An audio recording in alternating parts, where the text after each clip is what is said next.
adik-adik remaja semua yang ada di rumah. Selamat hari Minggu. Semoga adik-adik semua dalam keadaan yang baik, dalam keadaan sehat, dan dalam keadaan sukacita. Di minggu pagi ini kita kembali lagi dalam acara podcast Par GKI Martin Luther, Sapi Iman tumbuh melalui firman Tuhan. Baik, kita akan belajar lagi kembali dalam kebenaran firman Tuhan yang akan disampaikan oleh kedua kakak pengasuh kita yang sudah hadir di tengah-tengah kita pada hari ini. Di sebelah kanan kakak Tenci dengan penuh kasih kita sapa kakak Ditrik Rusi.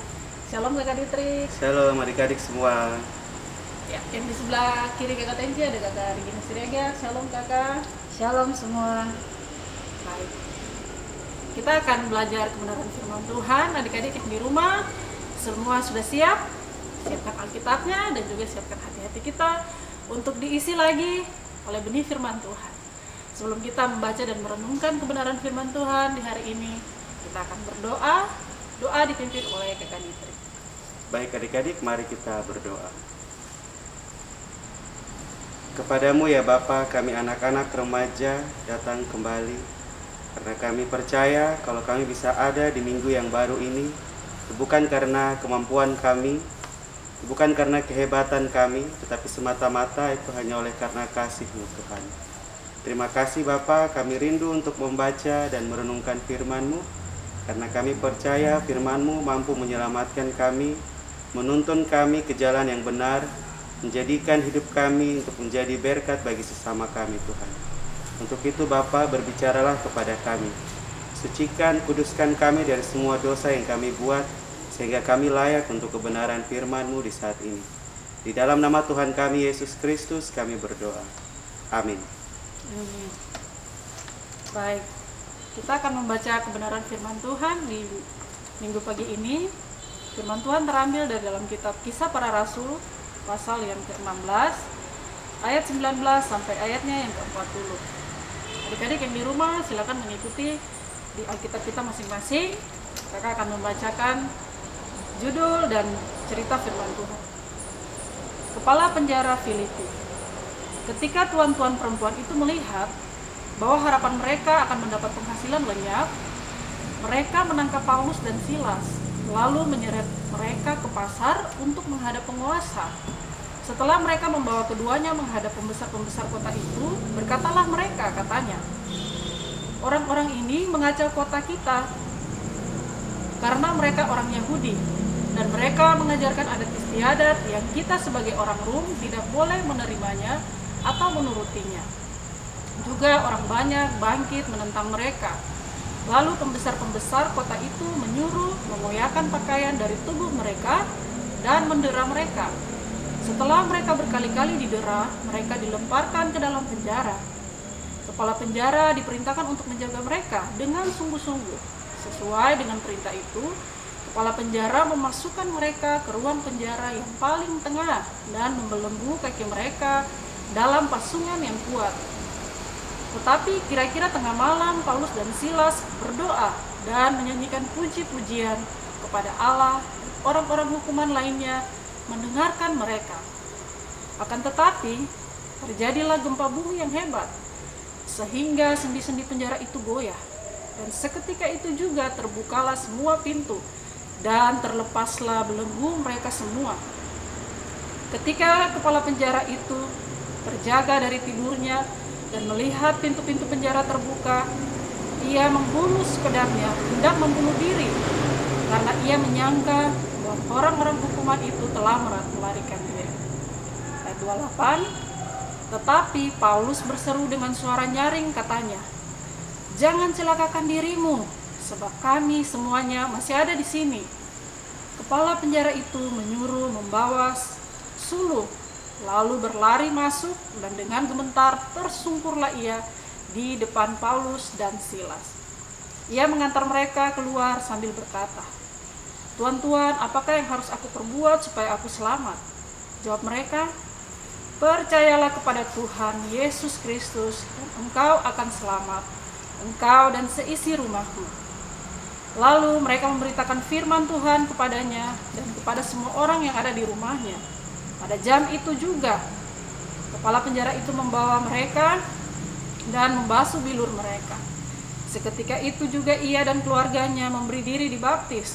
Lalu ia membawa mereka ke rumahnya dan menghidangkan makanan kepada mereka. Dan ia sangat bergembira bahwa ia dan seisi rumahnya telah menjadi percaya kepada Allah. Setelah hari siang, pembesar-pembesar kota menyuruh pejabat-pejabat kota pergi kepada kepala penjara dengan pesan, "Lepaskanlah kedua orang itu." Kepala penjara meneruskan pesan itu kepada Paulus, katanya, "Pembesar-pembesar kota telah menyuruh melepaskan kamu. Jadi keluarlah kamu sekarang dan pergilah dengan selamat." Tetapi Paulus berkata kepada orang-orang itu, "Tanpa diadili mereka telah mendera kami, warga negara Roma, di muka umum, lalu melemparkan kami ke dalam penjara. Sekarang mereka mau mengeluarkan kami dengan diam-diam. Tidak mungkin demikian. Biarlah mereka datang sendiri dan membawa kami keluar." Pejabat-pejabat itu menyampaikan perkataan itu kepada pembesar-pembesar kota. Ketika mereka mendengar bahwa Paulus dan Silas adalah orang Rom, maka takutlah mereka.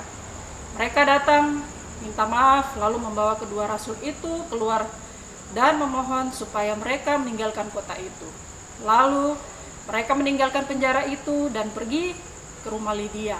Dan setelah bertemu dengan saudara-saudara di situ dan menghiburkan mereka, berangkatlah kedua rasul itu. Baik, demikian jauh pembacaan firman Tuhan. Nah, kakak berdua, kakak Dietrich dan kakak Regi, dari pembacaan ini kita mau diskusi sama-sama, kita mau sharing. Nah, pertanyaan-pertanyaan yang sering kali ditanyakan oleh para remaja, adik-adik remaja yang ada di rumah maupun yang ada di mana saja. Nah, pertanyaan yang pertama itu, dari pembacaan ini, adik-adik semua dan juga Kak Tenci ingin mendengarkan penjelasan dari kakak berdua. Apa latar belakang dari peristiwa yang tadi sudah kita baca sama-sama? Kenapa sampai Paulus dan Silas harus masuk ke penjara? Nah, mungkin pertama dari kakak Dietrich dulu. Baik, terima kasih untuk kakak Tenci yang sudah memberikan pertanyaan mewakili adik-adik remaja yang ada di rumah. Jadi adik-adik remaja yang Kristus kasihi, pembacaan kita di hari ini itu merupakan kesambungan dari pembacaan sebelumnya. Jadi kalau kita lihat ke pembacaan sebelumnya itu dari Kisah Para Rasul pasal 16 ayat 13 sampai 18, di situ kita akan tahu mengapa sampai Paulus dan Silas ini harus dibuat seolah-olah mereka bersalah dan dimasukkan ke dalam penjara. Dan kalau kita baca di situ, ternyata ketika mereka ada di Filipi, Paulus dan Silas, di situ mereka berjumpa. Ini kakak kasih tahu saya secara lisan ya. Mereka berjumpa dengan perempuan-perempuan, hamba-hamba perempuan yang memiliki roh tenung. Roh tenung itu adalah macam guna-guna gitu ya kakak? Iya, seperti guna-guna. Jadi pegangan-pegangan seperti itu. Seperti itu sudah kakak Tenci. Jadi ketika Paulus dan Silas berjumpa dengan mereka, akhirnya mereka mengusir roh-roh itu dari para hamba perempuan ini, sehingga akhirnya mereka tidak bisa menggunakan kekuatan gelap itu untuk mendatangkan dana bagi atau uang bagi tuan-tuan mereka. Berarti ini hamba, bukan hamba Tuhan tapi hamba setan ya kan? Hamba uang. Ya. Oh iya, seperti itu sudah. Jadi itulah yang menjadi alasan mengapa sampai Paulus dan Silas ini dimasukkan ke dalam penjara, karena tuan-tuan dari hamba-hamba perempuan ini merasa dirugikan, sehingga mereka mensiasati semua cerita yang ada di teks ini. Jadi pasang-pasang strategi juga strategi supaya si Paulus dan Silas ini bisa dimasukkan ke dalam penjara. Di sini itu dari kakak Dietrich, ya, betul ya, dari kakak Regi.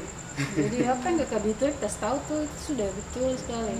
Bahwa dong sendiri karena dong takut bahwa karena Paulus dengan Silas datang memberitakan Injil, terus dong mata pencarian ini akhirnya terganggu. Jadi dong cari cara bagaimana supaya Paulus dan Silas ini jangan tinggal sini lagi. Dong harus keluar dari kota ataupun dong dipenjarakan seperti itu supaya jangan dong bikin kacau di kota itu. Tapi kakak saya mau ada dari kakak tadi kan bilang di pembacaan sebelumnya perempuan ini kan dia hamba dari tukang-tukang tenun tadi ya. Tapi dari pembacaan ini kalau kita lihat itu cerita sebelumnya, di pasal sebelumnya yang dia punya judul Paulus di Filipi itu ya kakak. Di sini tuh perempuan ini dia memuja, lihat di ayat 17 ya.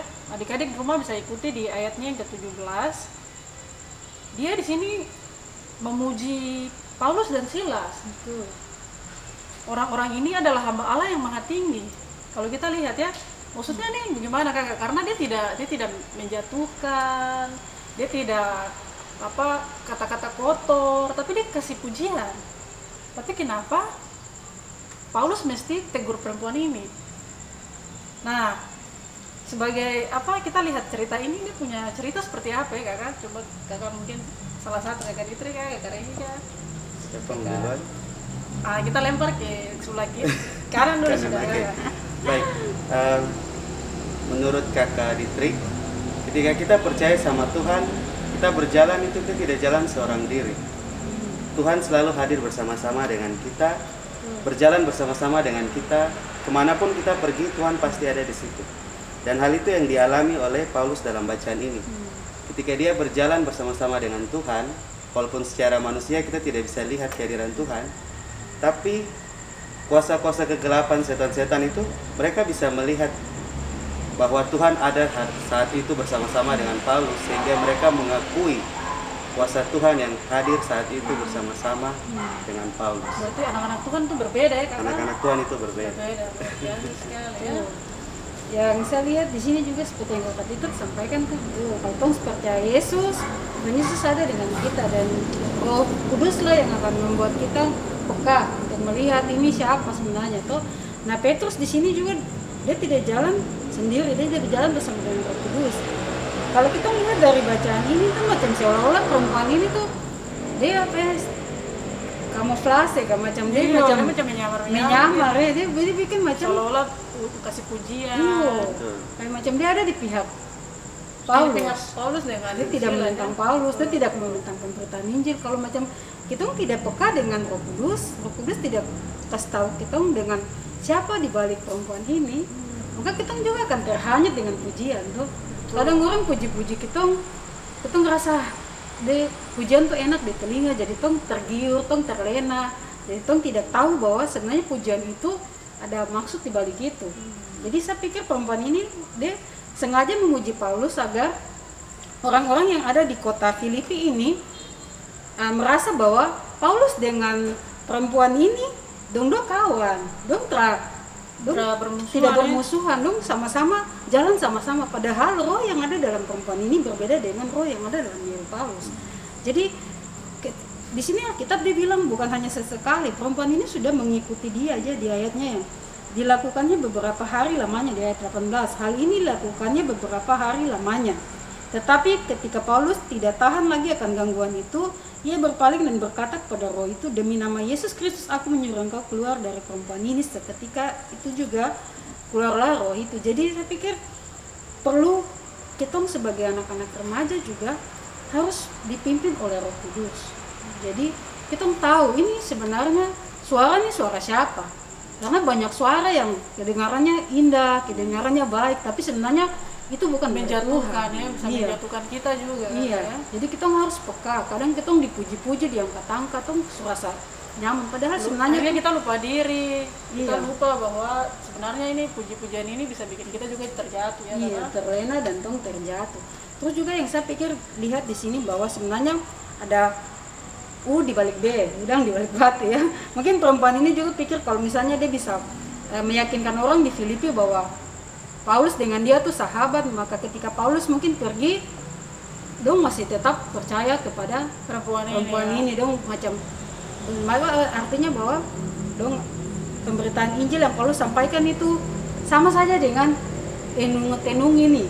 Padahal sebenarnya tenung ini adalah sesuatu yang Tuhan melarang itu karena kita bergaul dengan kuasa gelap seperti begitu. Jadi disinilah perbedaan bahwa orang yang dipimpin oleh roh seperti kakak Dieter bilang berjalan dengan Tuhan dipimpin oleh roh, dan orang yang tidak dipimpin oleh roh maka orang itu tidak ada kepekaan untuk melihat siapa di balik ini semua. Seperti itu mungkin penjelasan dari kakak.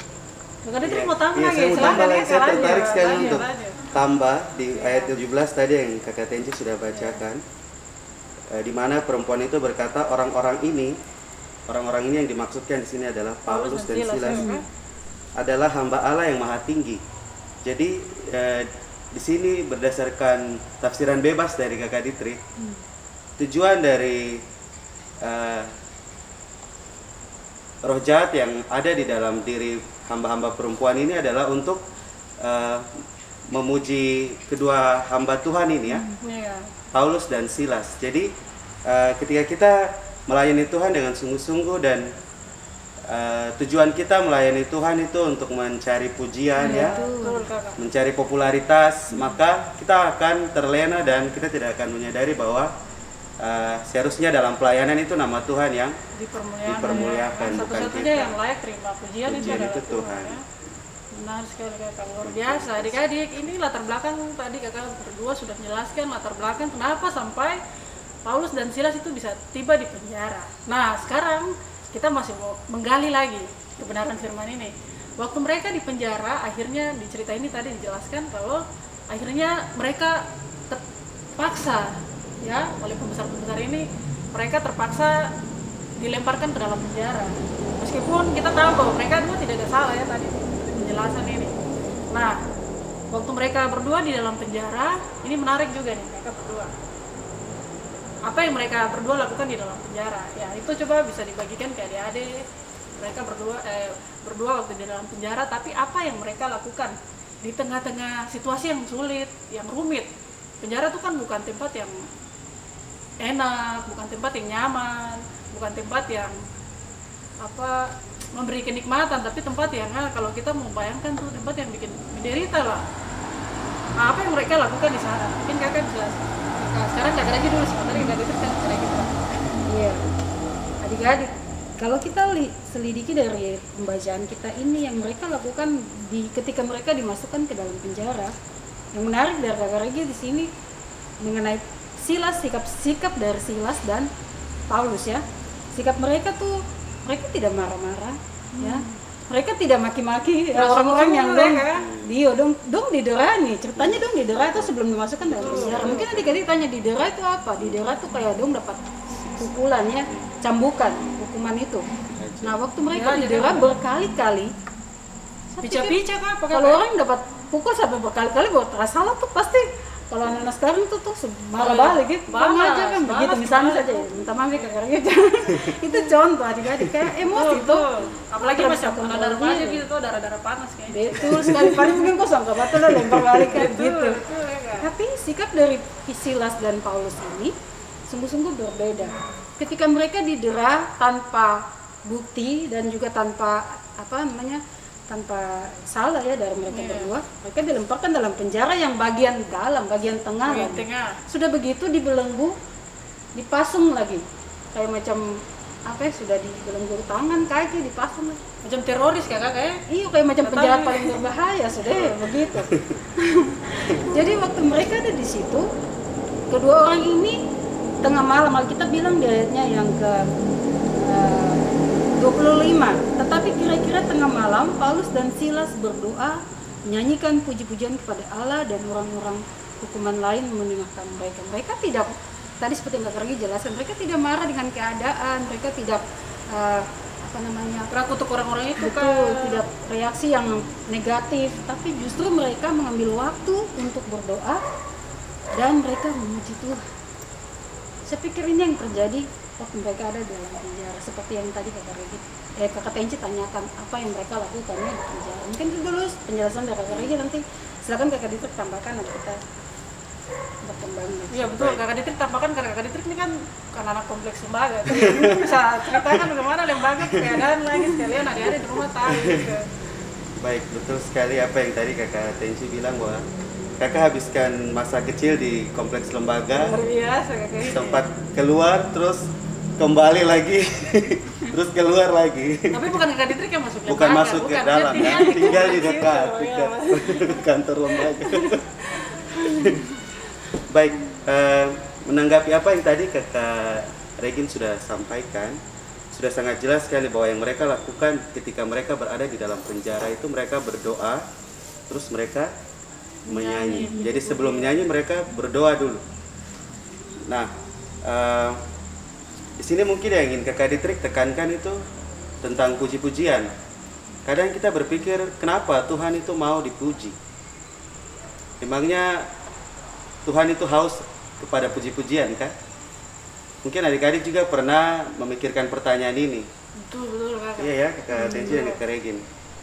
Tapi sebenarnya ketika kita memuji Tuhan, itu sebenarnya adalah kebutuhan kita juga sebagai pengikut Kristus, sebagai anak-anak Tuhan. Kita kadang butuh untuk memuji Tuhan, untuk meyakinkan diri kita sendiri bahwa Tuhan itu ada dan kuasanya itu mampu untuk menolong kita.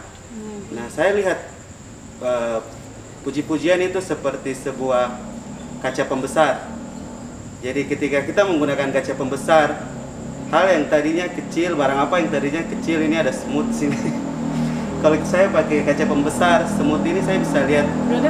Dia punya gigi, semuanya ada di dalam situ, saya bisa lihat. Yang ada di semut semuanya saya bisa lihat. Puji-pujian juga seperti itu. Ketika kita mengalami kesulitan, terkadang kita hilang harap ya. Kita putus harapan, kita kecewa. Tapi di sini kita harus belajar dari Paulus dan Silas, bahwa ketika mereka melayani Tuhan dan berhadapan dengan situasi sulit, mereka tetap mempertahankan keyakinan mereka kepada Tuhan dengan apa? Dengan memuji Tuhan. Nah, mungkin adik-adik tidak mengalami seperti yang dialami oleh Paulus dan Silas ya, situasi-situasi sulit seperti ini. Kakak Ditrik juga mungkin tidak alami, bahkan kita berdoa supaya kita semua tidak akan pernah mengalami hal yang seperti ini. Tapi situasi-situasi sulit yang mungkin adik-adik alami seperti misalnya lampu padam. Saya biasa dengar lampu padam tuh anak-anak lain baterai kiri kanan kalau sudah malam ya. Takut, nah itu situasi sulit juga ya. Kenapa tidak menyanyi saja, menyanyi lagu-lagu pujian toh? Nah, karena ketika kita menyanyi kita menjadi lebih berani karena kita percaya bahwa Tuhan ada bersama-sama dengan kita. Dan saya percaya itu juga yang dilakukan oleh Paulus dan Silas untuk membuat mereka percaya, yakin bahwa Tuhan ada bersama-sama dengan mereka, dan tanpa disadari nyanyian mereka juga menguatkan orang-orang yang ada di sekitar mereka, tahanan-tahanan yang lain. Saya ingat ini satu ayat firman Tuhan yang bilang gini Kakak, apa? Tuhan bertata di atas puji-pujian ya Kakak. Jadi berhadirat ya Kakak. Ketika puji-pujian itu dinaikkan, maka hadiratnya pun juga ada ya. Luar biasa sekali kuasa puji-pujian ini. Poin yang tadi disampaikan oleh Kakak Ditrik dan Kakak Regi bahwa kuasa dari doa dan puji-pujian itulah yang membuat sesuatu terjadi. Nah, sesuatu ini yang kita mau lihat kembali di pembacaan ini. Kalau kita diikuti di pembacaan, bahwa kita lihat di situ ada gempa, tapi gempanya aneh. Biasa tuh kalau gempa kan rumah tak goyang, terus langsung kita lari apa. Tapi ini gempa teraneh yang Kakak Tenji pernah baca, belum lihat tapi baca. Gempa teraneh karena gempa ini sampai pintu saya tak buka, baru belenggu-belenggu kayak ini, rantai-rantai terlepas. Nah, jadi, ini gempa yang aneh. Penjaranya tidak roboh tapi pintu-pintu terbuka. Penjara tidak roboh tapi pintu-pintu terbuka. Sama belenggu terlepas. Jadi ini apa gempa teraneh. Gempa ini berarti bukan gempa sembarang ya. Gempa terjadi karena dua hal yang tadi. Karena ada doa dan juga ada puji-pujian. Nah, dari kakak berdua ini Kakak Tenji minta penjelasan lagi, mungkin lebih rinci lagi kepada adik-adik. Ketika gempa itu terjadi, kita lihat dalam pembacaan ada seorang sipir atau kepala penjara ya, kepala penjara ini kemudian dia ambil pedang untuk bunuh diri. Nah, melihat situasi ini, kakak berdua bisa jelaskan kepada adik-adik yang menyimak podcast ini, kenapa sampai kepala penjara ini mau bunuh diri? Apakah sudah tidak ada jalan keluar lagi? Apa tidak ada jalan lain lagi yang bisa dilakukan sehingga dia ingin bunuh diri? Coba kakak berdua bisa jelaskan kepada kita semua. Ya mungkin yang kakak pergi lihat di sini dia bunuh diri karena dia serasa dia gagal. Dia gagal untuk jalankan dia petugas, dan itu saya pikir kalau prajurit yang sungguh-sungguh tuh dong seperti itu sudah dong, kalau sudah gagal so rasa ini maka dong pikir saya karena gagal saya akhirnya saya hidup saja karena saya sudah tidak jalankan tugas dengan baik. Saya pikir itu alasan mengapa dia ingin membunuh diri gitu. Mungkin kakak Dieter mungkin bisa tambahkan lagi. Baik, mungkin sama seperti yang sudah ditekankan oleh kakak Regen bahwa hal ini berhubungan dengan dia punya tanggung jawab ya.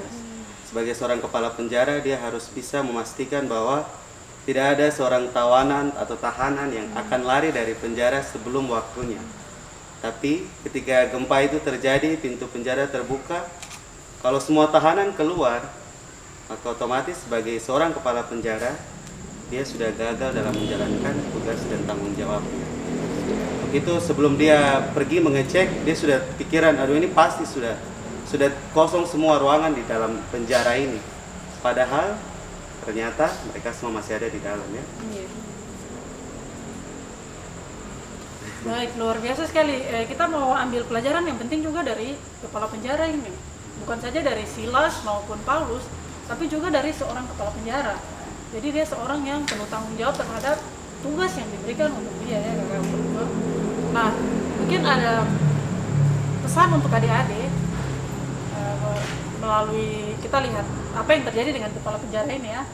Pesan untuk adik-adik, kepala penjara ini sikap yang dilakukan untuk menghadapi masalah. Nanti baru kita akan lihat atau kakak Dongdua langsung menjelaskan bagaimana tanggung jawab dari kepala penjara ini. Kemudian apa yang terjadi ketika dia berjumpa dengan Paulus dan Silas yang ternyata tidak melarikan diri. Kakak siapa dulu? Atau kakak Tinggi tanya gini mungkin? Mungkin ini apa ya hal yang saya lihat di sini juga sebenarnya kalau kita lihat yang menarik buat kita ya, di balik peristiwa ini seorang kepala penjara Filipi dapat memperoleh keselamatan. Itu yang menjadi poin penting dari kita punya pembacaan ini, bahwa meskipun Paulus dengan Silas ada dalam penjara, tetapi keberadaan mereka itu di sana ada satu jiwa atau ada jiwa-jiwa di sana yang dimenangkan. Jadi itu jadi satu hal yang luar biasa, bahwa ketika kepala penjara tahu bahwa Paulus dan Silas ini dan tahanan-tahanan lainnya mungkin sudah lari, tapi ternyata Paulus dan Silas masih ada. Kemudian Paulus dan Silas mencegah dia untuk tidak bunuh diri. Akhirnya dia sendiri menyerahkan dirinya kepada mereka dan bertanya ya, apa yang harus saya perbuat Tuhan supaya saya dapat selamat. Karena dia tahu bahwa peristiwa di luar kemampuan manusia untuk bisa goyangkan sampai pintu-pintu penjara terlepas, belenggu-belenggu terlepas. Dia bilang ada kekuatan yang luar biasa di sini. Pasti kedua orang ini adalah orang yang tidak biasa, orang yang istimewa, orang yang betul kuasa Tuhan ada pada mereka. Jadi oleh karena itulah dia langsung bertanya kepada Paulus dan Silas, apa yang saya harus buat supaya saya bisa selamat. Maka Paulus dan Silas bilang, percayalah kepada Tuhan Yesus, engkau dan seisi rumah. Tapi yang saya ini juga katanya sebelum tong lanjut nih, tadi kita bicara tentang puasa pujian dan penyembahan ya. Jadi kakak Dieter ada sampaikan dan doa.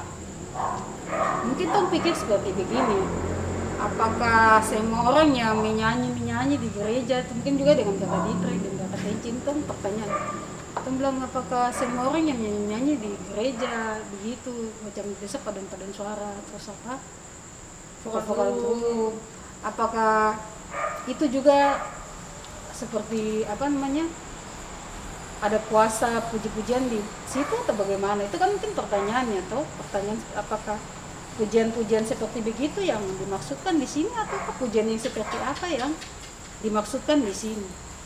Apakah puji-pujian yang Paulus dengan Silas lakukan ini seperti apa? Mungkin itu yang mungkin kita harus lebih jelaskan kepada adik-adik mereka semua tuh.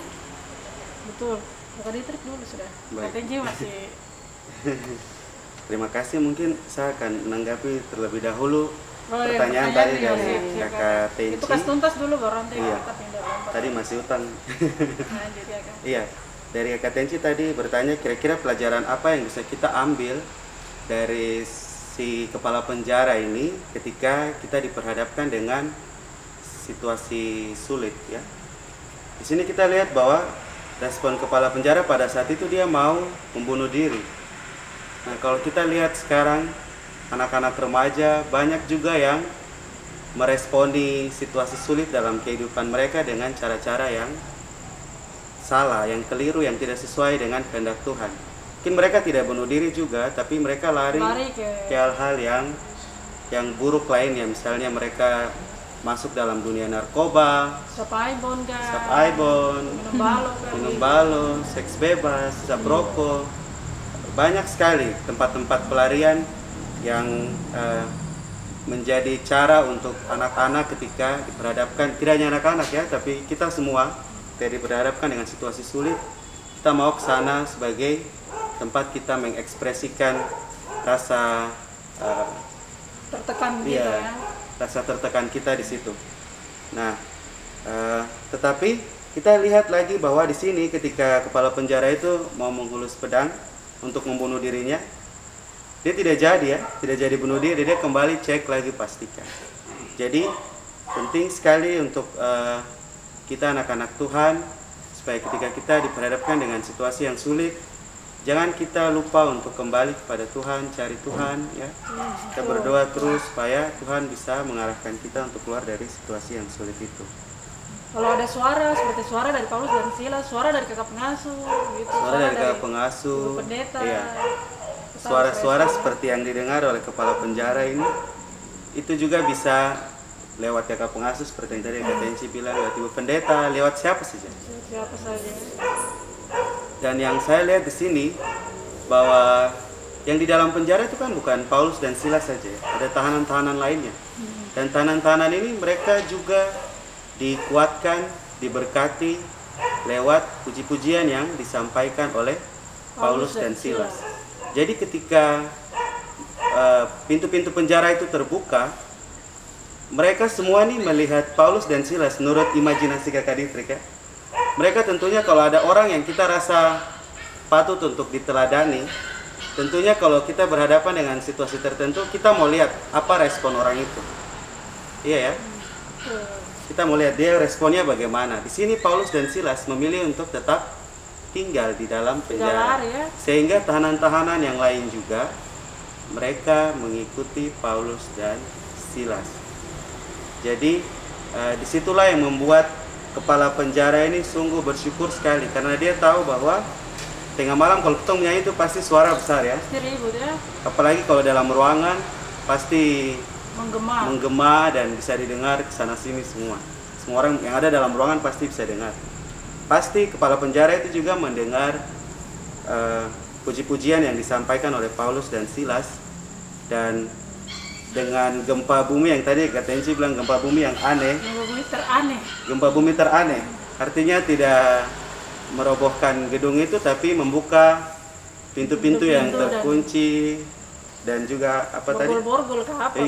Borgol pasungan yang mengikat kaki dan tangan dari kedua hamba Tuhan ini terbuka semua.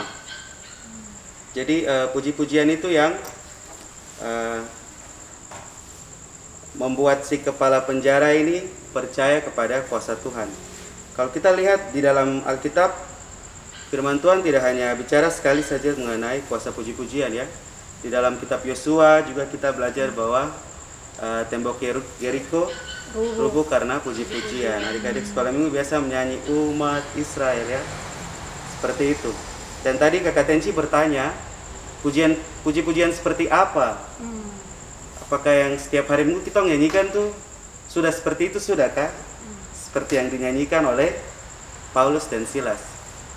Kakak percaya bahwa ini semua ada berhubungan dengan niat kita untuk memberikan puji-pujian itu ya.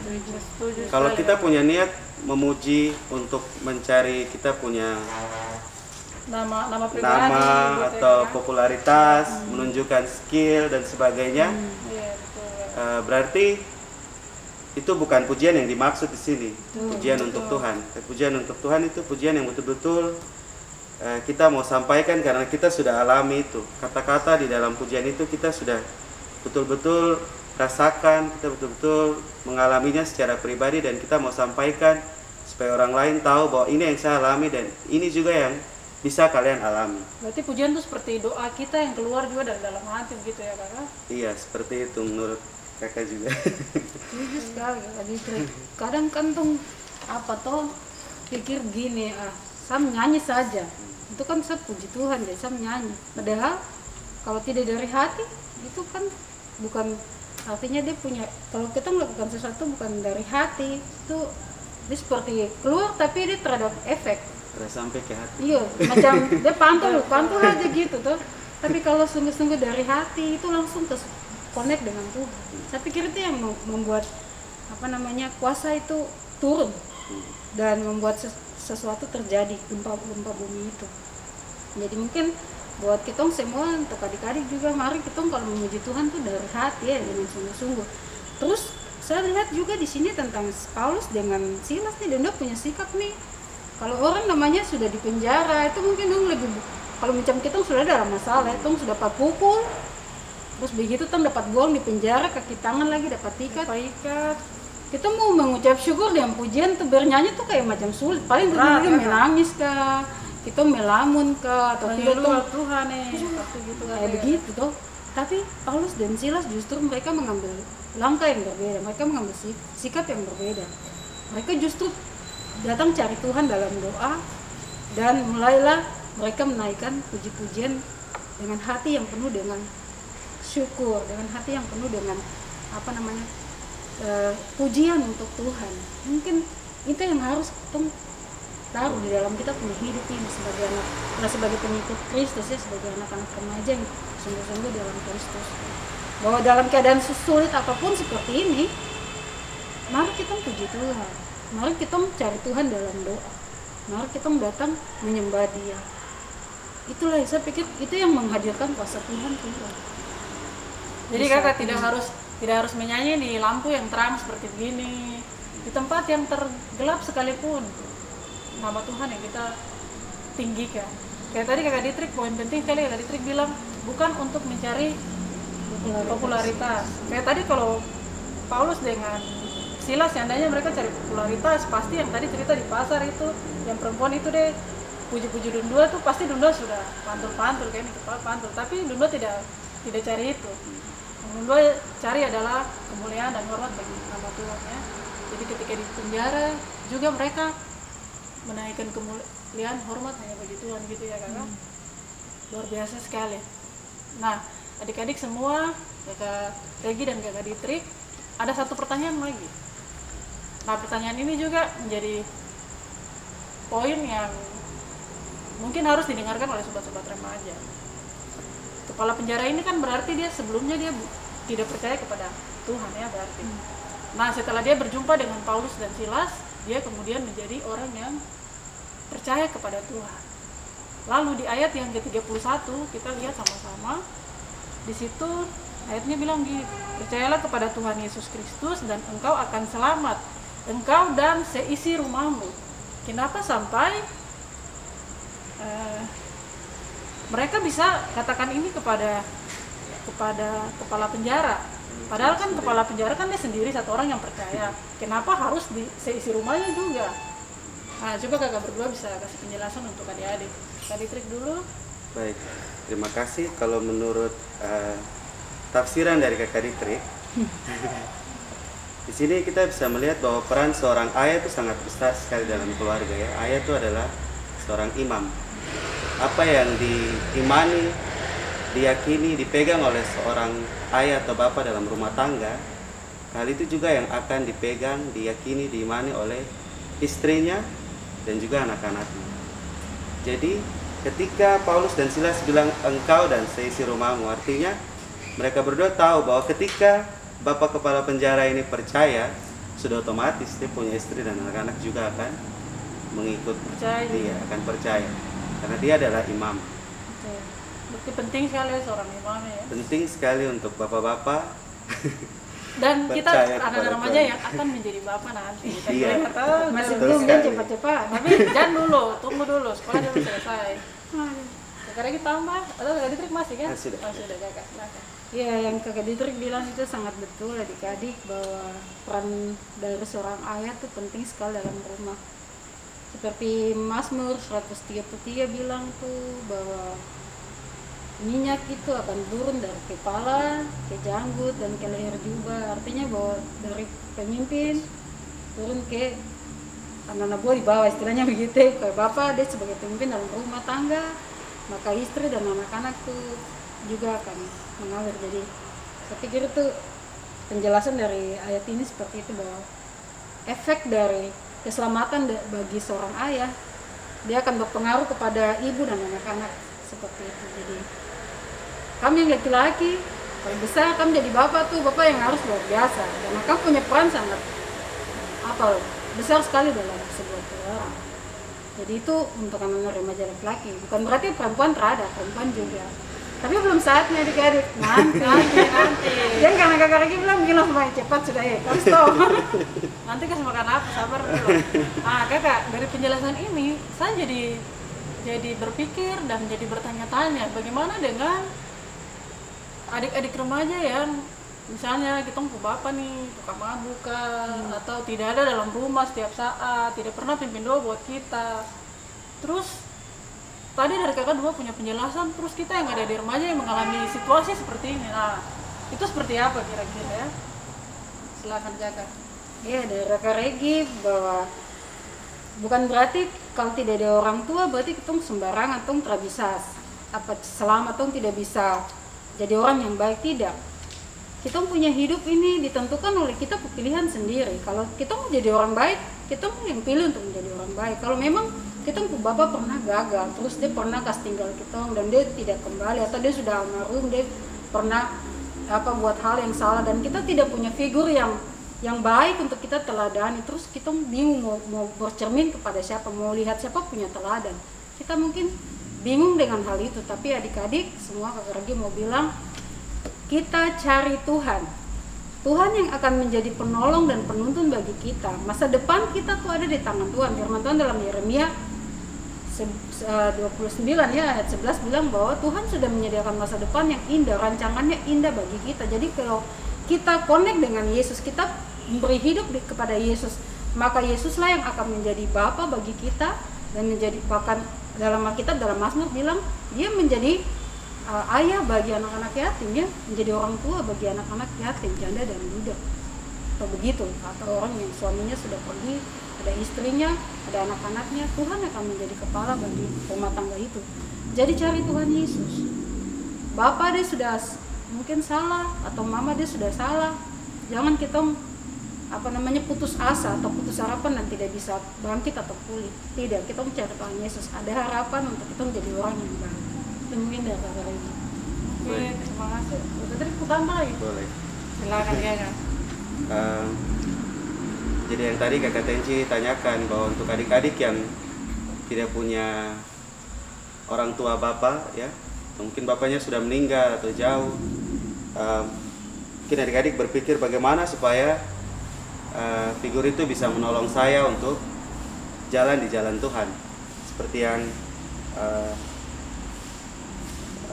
disampaikan lewat firman Tuhan tadi, ya, bahwa kalau kepala penjara sudah percaya berarti dia punya keluarga juga sudah percaya. Nah, ini dua konteks yang berbeda, ya.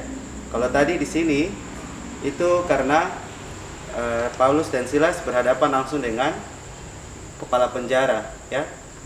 Kalau adik-adik saat ini yang tidak punya orang tua bapak khususnya, kalau tidak ada, maka kita ini sudah yang akan menjadi Paulus dan Silas bagi adik-adik sekalian. Jadi untuk mengenal Tuhan itu tidak harus lewat orang tua. Yang penting adik-adik percaya sama Tuhan Yesus, maka Tuhan akan pakai siapa saja untuk menjadi teladan, dan firman Tuhan selalu dibaca supaya menuntun kita semua. Terima kasih sekali Kak Didrik, setuju. Nah, mungkin sebelum mengakhiri podcast kita sudah bahas cukup panjang sekali, ya adik-adik, ada banyak poin-poin penting sekali yang sebagai anak-anak remaja harus bisa kita ambil, mulai dari bagaimana Paulus dan Silas, kemudian seorang kepala penjara, yang sudah kita dengarkan penjelasan dari kakak berdua. Sebelum mengakhiri kita punya podcast ini, kakak Ditrik dan kakak Regi, pesan-pesan poin penting yang bisa disampaikan ke adik remaja supaya itu menjadi komitmen bagi kita anak-anak remaja untuk bisa melakukan hal-hal apapun untuk menghadapi situasi-situasi yang sulit seperti yang dihadapi oleh Silas maupun Paulus maupun kepala penjara ini. Baik, terima kasih. Ada dua hal yang ingin kakak Ditrik sampaikan yang menjadi poin penting untuk adik-adik bawa dari cerita ini. Hal yang pertama itu agar melalui firman Tuhan di hari ini kita betul-betul menjadikan Yesus itu sebagai Tuhan dan Juru Selamat kita. Kakak percaya bahwa Paulus dan Silas ini, mereka karena sudah menjadikan Yesus sebagai Tuhan dan Juru Selamat. Tuhan dan Juru Selamat, Tuhan berarti tidak ada kuasa lain lagi yang mereka percaya. Satu-satunya itu cuma Yesus. Dan Juru Selamat berarti orang yang akan, pribadi yang akan menolong mereka di tengah-tengah situasi sulit sekalipun. Jadi artinya mereka sudah tidak pikir lagi soal keselamatan. Keselamatan itu Tuhan yang ngurus. Kita punya tugas itu melakukan apa yang Tuhan mau. Jadi poin pertama yang mau kakak sampaikan itu untuk menjadikan Yesus sebagai Tuhan dan Juru Selamat. Nah, kalau kita sudah bisa menjadikan Yesus sebagai Tuhan dan Juru Selamat, berarti kita sudah takut lagi dengan kita punya hidup ini. Artinya apapun tantangan yang kita hadapi, kita akan seperti Paulus dan Silas ini. Kita akan tetap memuji Tuhan. Poin yang kedua yang ingin kakak bagikan, yaitu untuk selalu mengucap syukur, ya, seperti Paulus dan Silas ini, karena kita tidak tahu cara Tuhan menyelamatkan kita dan orang-orang yang ada di sekitar kita melalui setiap situasi yang kita hadapi. Seperti di dalam teks ini, Paulus dan Silas ini ketika mereka ada dalam penjara, rupanya di situ Tuhan menyelamatkan orang-orang yang ada sebagai tahanan penjara di situ, tapi juga kepala penjara dan seisi rumahnya. Jadi adik-adik harus percaya bahwa ketika adik-adik berada dalam situasi yang sulit, berada dalam masa-masa yang sukar, maka di situ Tuhan mau pakai adik-adik untuk jadi berkat bagi siapa saja. Tuhan sedang memproses adik-adik untuk menjadi saluran berkat. Jadi ketika kita berdoa minta Tuhan tolong jadikan saya sebagai saluran berkat, itu hati-hati, itu tanggung jawabnya besar sekali. Karena saluran berkat itu bukan berarti ada uang terus kita bagi, tidak. Tapi di saat kita punya situasi susah sekalipun juga Tuhan mau pakai untuk menjadi berkat. Luar biasa sekali. Dari kakak Regi belajar dari sikap Silas dan Paulus dalam menghadapi tekanan, dalam menghadapi persoalan. Mereka bersikap tenang, mereka tidak bersikap yang negatif. Mereka apa sih rahasia dari sikap hati mereka yang begitu tenang, ya, begitu teduh, tidak kacau. Nah, kuncinya adalah mereka sudah punya kepastian dan kepercayaan yang penuh bahwa Yesus yang mereka beritakan adalah Yesus yang hidup, yang benar, yang berkuasa, yang akan menolong mereka. Memang betul adik-adik, ketika kita berada dalam jalan kebenaran, Paulus dan Silas berada dalam jalan kebenaran, mereka melakukan perkabaran ini, mereka melakukan hal yang baik. Tantangan itu akan selalu datang. Iblis akan membuat kekacauan sini dan sana untuk membuat atau menghentikan kita untuk maju melangkah dalam iman percaya kita. Tapi lihat, ketika iblis dalam rancangannya untuk menghentikan kita, bahkan dalam kasus ini Paulus dan Silas sampai didera dan dipenjara, maka Roh Kudus dalam diri orang percaya itu akan memberikan kemampuan atau memberikan ketenangan pada kita dan kemampuan untuk bagaimana sikap hati kita yang harus kita lakukan dalam situasi-situasi seperti itu. Maka Roh Kudus dengan kuasanya menolong Silas dan Paulus untuk mengambil langkah, yaitu daripada sama maki-maki, daripada sama marah-marah, lebih baik saya berdoa, lebih baik saya puji Tuhan. Ini mungkin poin sangat penting bahwa sikap hati kita akan membuat situasi itu akan berbeda. Meskipun kita ada dalam lembah, tapi kalau kita bersikap hati terus memuliakan Tuhan, maka Tuhan akan mengangkat kita dari lembah itu. Maka dimanapun kita berada dalam situasi apapun, mari adik-adik yang ada di rumah dan kita semua yang ada di sini juga, sikap hati, milikilah sikap hati yang benar daripada Saya pikir itu kunci sekali buat kita. Nah, sikap hati yang benar itu terjadi ketika kita sudah terhubung dulu dengan pokok anggur yang benar, yaitu Tuhan Yesus. Jadi adik-adik, kalau hari ini adik-adik belum punya hubungan dengan Tuhan Yesus secara pribadi, belum menerima Yesus Kristus sebagai Tuhan dan Juru Selamat, maka hari ini undang Yesus dalam hati dan terima Dia. Maka Roh Kudus akan bekerja menguatkan kita dalam segala situasi yang kita alami, dalam segala apapun yang kita hadapi, kesulitan-kesulitan apa, ada kekuatan yang Tuhan beri melalui Roh-Nya yang kudus dan firman yang akan terus memberikan kita kekuatan. Itu poin dari kakak Regi bacanya. Baik, terima kasih sekali untuk kakak berdua yang sudah menemani kita, membagikan kebenaran firman Tuhan, sharing. Kita sudah dikenyangkan oleh kebenaran firman. Biarlah apa yang sudah disampaikan oleh kakak Dietrich maupun kakak Regi itu akan menjadi pedoman, menjadi suluh yang terus menerangi langkah kehidupan kita sebagai anak-anak remaja untuk melalui situasi-situasi yang sulit sekalipun dalam hidup kita. Nah, poin penting tadi disampaikan oleh kakak Regi dan kakak Dietrich, jadikan Tuhan sebagai satu-satunya juru selamat dalam kehidupan kita. Yang kedua, tetap mengucap syukur dan jangan berhenti untuk berdoa dan terus memuji Tuhan. Puji Tuhan dengan sikap hati yang tulus, bukan untuk dipandang atau dipuji atau didengar oleh orang, tetapi untuk kemuliaan nama Tuhan. Baik, kita akan mengakhiri podcast kita, kakak berdua. Kita ada dapat inbox dari teman-teman. Kita dari Present Comedy, kakak Fla dan teman-teman. Tetap semangat di sana. Kita akan dukung terus dalam doa. Terima kasih sekali sudah inbox, DM kakak Regi maupun teman-teman yang lain. Tetap semangat di sana dan jadi saluran berkat seperti Paulus dan Silas. Dan juga kita dapat DM dari teman-teman di Bogor. Hai Sobat Renata dan Nando. Tetap semangat di sana meskipun jauh dari kita di sini. Terima kasih sekali sudah terus setia untuk mengikuti podcast-podcast dari channel kita Pergaikai Martin Luther. Dan juga kita dapat inbox dari Sobat Lia dan C yang minta dukungan doa karena mereka dalam keadaan sakit. Jadi kakak Tenji sebelum ini lagi, kakak Regi ada ingat ini, mumpung dia masih ada di kepala. Iya, silakan kakak. Untuk tadi kakak Tenji bilang Fla dan teman-teman, mungkin kakak Regi harus bilang kata ini melalui kisah Paulus dan Silas ada dalam penjara. Meskipun mereka dalam penjara, tapi mereka membuat perbedaan. Dan di situ ada jiwa-jiwa yang diselamatkan. Jadi kita bisa dipenjara, tapi Injil tidak bisa dipenjarakan. Kuasanya tetap bekerja. Jadi kami yang ada sana gas terus untuk Tuhan Yesus. Baik, terima kasih sekali kakak. Kita sebelum berpisah, kita akan tutup dengan doa dan juga pokok-pokok doa yang tadi sudah disampaikan oleh kakak Tenji akan dibawakan, dipimpin oleh kakak Regi untuk mengakhiri podcast kita dan juga pokok doa yang tadi sudah disampaikan. Baik adik-adik yang ada di rumah, kita akan datang dalam doa kepada Tuhan. Kita berdoa. Tuhan Yesus, terima kasih karena hari ini kami bisa melihat kuasa-Mu yang luar biasa ketika semua orang yang sungguh-sungguh percaya dan berseru kepada Engkau dalam doa-doa mereka Tuhan, mengangkat hati mereka, memuji dan memuliakan Engkau Tuhan, maka Engkau dah hadir dalam kuasa-Mu Tuhan untuk membuat mereka terbebas dari setiap masalah yang mereka alami Tuhan. Secara khususnya kami melihat di ayat ini bahwa ketika Paulus dan Silas memuji dan memuliakan Engkau Tuhan, maka belenggu-belenggu itu tidak dapat membelenggu tangan dan kaki mereka sebab mereka masih diperlukan untuk kerajaan Engkau Tuhan.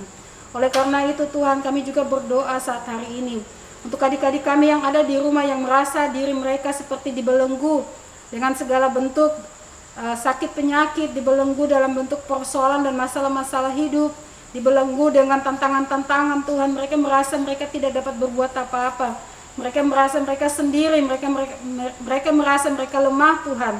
Saat hari ini kami berdoa Tuhan Yesus, biarlah roh sukacita datang kepada mereka. Roh Kudus, Engkau memberi mereka sukacita dan penghiburan sehingga mereka dapat memuji memuliakan Engkau. Bahkan doa-doa yang mereka naikkan Tuhan kepadamu Tuhan adalah doa-doa yang sungguh-sungguh, oh Tuhan, dapat membuat perbedaan Tuhan dan menjawab masalah dan situasi mereka. Oleh karenanya Tuhan, di saat hari ini kami berdoa Tuhan Yesus, biarlah kuasa-Mu datang dan menjamah setiap adik-adik kami Tuhan. Secara khusus adik-adik kami yang sedang sakit Tuhan, adik Cei dan adik Lia Tuhan, datang dengan kuat kuasa-Mu Tuhan, menjamah dan menyembuhkan mereka oleh bilur-bilur dan kuasa darah-Mu. Untuk teman-teman yang ada di Pulau Jawa Tuhan, Engkau juga akan menjaga melindungi mereka sekalian Tuhan. Buat teman-teman yang ada juga di tempat-tempat yang tidak bisa kami lihat dalam masalah-masalah mereka masing-masing Tuhan, Engkau datang dan menjawab setiap pergumulan mereka Tuhan. Terima kasih Bapa di surga, hari ini Tuhan kami melihat bahwa sungguh Tuhan firman-Mu penuh dengan kuasa. Meskipun ada dalam tantangan dan masalah, namun kuasa Tuhan tetap bekerja secara luar biasa. Kami percaya Tuhan akan ada banyak jiwa-jiwa juga diselamatkan Tuhan dan datang kepada Engkau melalui acara ini Tuhan. Ini doa syukur kami kepadamu di dalam nama Tuhan Yesus. Kami berdoa. Haleluya. Amin. Terima kasih sekali Kakak.